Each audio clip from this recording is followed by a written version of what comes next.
তুই আর তোর দুলা ভাই একদম সেম ক্যারেক্টার।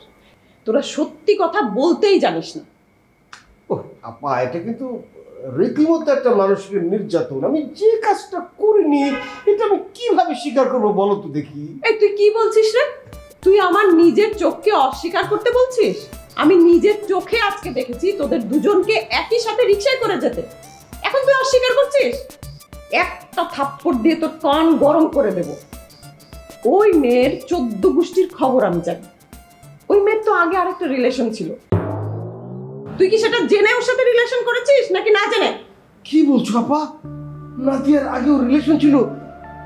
আহা, এতক্ষণ তো নাদিয়াকেই চিনছিলি না, এখন এখন গালের ভেতর মাছি আসা যাওয়া করছে কেন? আপা, আপা এটা তুমি কি শোনালে? নাদিয়ার আগেও রিলেশন ছিল? কার সাথে ছিল আপা? আমাদের শিশির স্যারের সাথে। কক্সবাজারে তাদের এই রিলেশন নিয়ে অনেক নাটক হয়েছে। এখন তাকে না পেয়ে তোকে ধরেছে। আশ্চর্য, আমি কি মাছ মাংস না মুরগি যেখানে ধরাধরির বিষয় আসছে? আসলে ওই নাদিয়ার সাথে কিন্তু আমার কোনো রকম রিলেশন নাই। জাস্ট একই অফিসে চাকরি করি তো, ওই জন্য হালকা একটু ওই চেনা জানা আর কি। সম্পর্ক যদি না থেকে থাকে খুব ভালো কথা, আর যদি থেকেই থাকে একটু সাবধানে করিস, তোর জন্যই মঙ্গল হবে।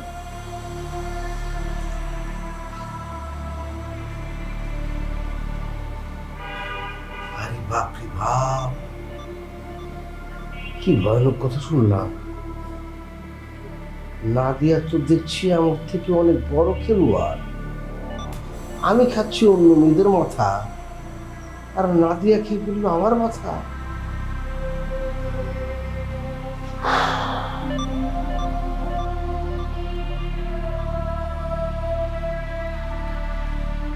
আনিকা, আমি কিন্তু গতকাল রাতেও তোমাকে সাবধান করেছিলাম, কিন্তু তুমি আমার কোনো কথাই কানে নাওনি। আমার কাছে মনে হয় যে ওই রেস্টুরেন্টে বড় কিছু ঘটনা ঘটতে যাচ্ছিল, আর সেটার ইনফরমেশন পেয়েই শিশির সাহেব তাড়াহুড়ো করে ফোন করেছিল। আমি যে ওই রেস্টুরেন্টে আছি শিশির সাহেব তো এটা জানতোই না। উনি তো ওনার ছোট বোনকে কল করেছে সাবধান করার জন্য।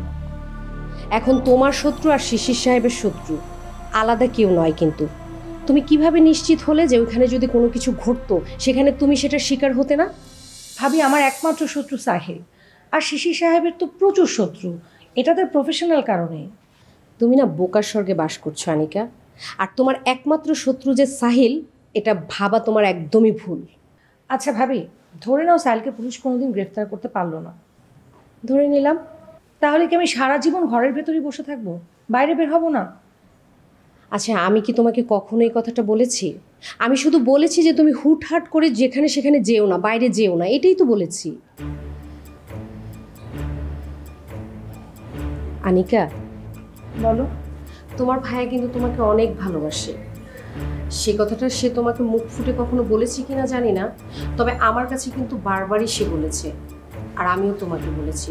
তুমি হয়তো ভাবতে পারো যে তোমাকে খুশি করার জন্য আমি এই কথাটা বলি, কিন্তু না, তোমার ভাই তোমাকে সত্যিই খুব ভালোবাসে। সেটা তো আমি জানি ভাবি। তাই যদি জেনে থাকো তাহলে অন্তত তোমার ভাইয়ের কথাটা ভেবেও তুমি একটু সাবধানে চলো, সাবধানে থাকো। ঠিক আছে ভাবি, ভাইয়ের কথা চিন্তা করে হলেও আমি একা একা বাইরে বের হব না, আর বের হলেও এমনভাবে বের হব যেন আমাকে কেউ চিনতে না পারে। আচ্ছা ঠিক আছে।